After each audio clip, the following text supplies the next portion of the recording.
Hello, and welcome to the GRACE podcast series. My name is Denise Brock, and I am the Operations Director for the Global Resource for Advancing Cancer Education, or GRACE. In this podcast series, we interview patients, advocates, and healthcare professionals to provide the most updated information for our community and to highlight important issues facing those dealing with a cancer diagnosis. We hope you find this information valuable. For questions or comments, please visit us at cancergrace.org.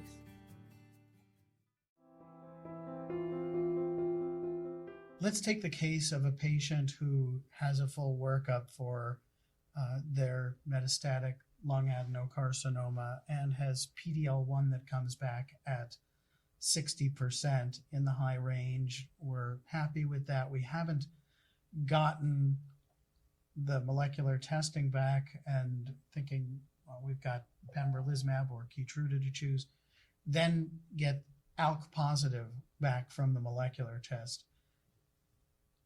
What would you recommend in this setting? I think to many of us it's kind of self-evident, but I think in the broader world it is not as clear to patients or general oncologists that when you have two potentially competing targets, how you would choose. Suki, can you start with your impressions of what you would do for high PDL1 ALK positive? Frontline. Yes, frontline. Yeah, so I think it's extremely important to wait for molecular testing. We know that PDL1 testing comes back very fast because it's what we just call a protein-based immunohistochemistry test, which can be done very, very quickly. And we know that sort of molecular testing or gene testing can take time depending on what panel has been ordered. But, I think it's critical because immunotherapy, as we've already alluded to earlier in this conversation, from what we know so far in ALK, immunotherapy on its own does not seem to be a very good option in terms of its ability to produce responses or control disease. And then the other issue is, right, if you start immunotherapy, the things that we have to think about now is once you remove the drug, that doesn't mean the immune system has all of a sudden become deactivated, right? The immunotherapy could have activated the immune system. And we know that there can be problematic toxicity issues when you combine with some of these targeted drugs, particularly with the ALK inhibitors as it relates to liver problems. So we have to think about that then. If we've already given a dose of immunotherapy and now you get the ALK result and are thinking about using a targeted approach. And probably the worst choice of all would be to combine an ALK inhibitor Correct. and immunotherapy and think 100%. You're going to have double the benefit. Oh, yes. Don't do that. Jonathan.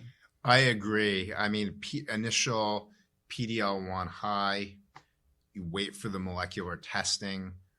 The ALK Alecensa, about an 80% response rate.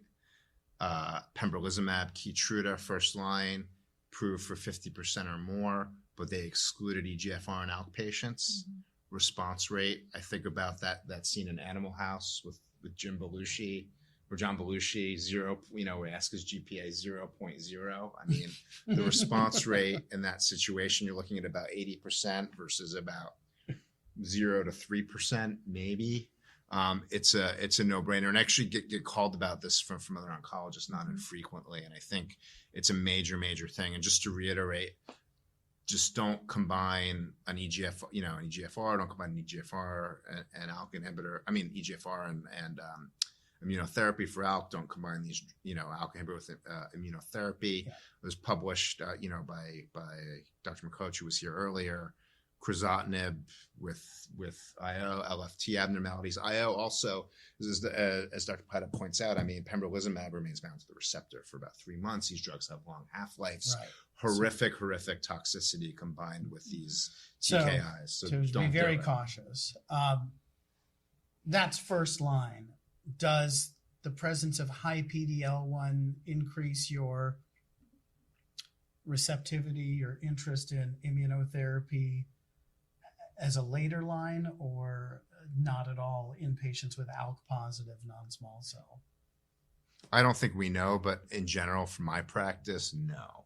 high PDL1 in an ALK patient Doesn't mean the same thing. Doesn't mean the same thing. Completely agree. Okay. So I think that's an important point, and I think that has been the general experience of the people who are seeing a disproportionate amount of people with ALK positive.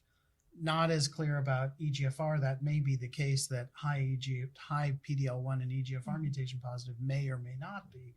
But I believe I've heard Dr. Heather Wakely, who, Suki, you work with, say that if anything, there seemed to be a disproportionate array of patients with ALK positive disease who have high PDL1, but it's a trick. It doesn't mean the same thing, and we should be mindful that even if that doesn't mean never ever treat, which is a question, we shouldn't be too enthusiastic about it.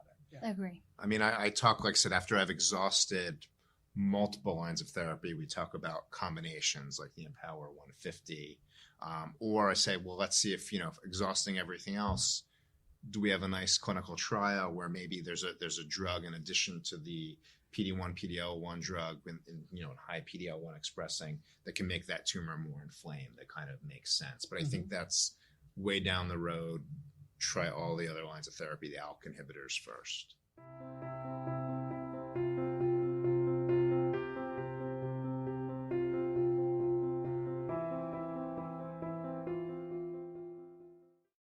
Thank you again for joining us. This podcast was made possible by the generosity of sponsorship from our friends at Lilly, Novartis, Takeda, AstraZeneca, and Exelixis.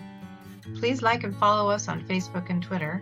Send us feedback, share your story, donate and visit us for more information at cancergrace.org. Thank you for listening.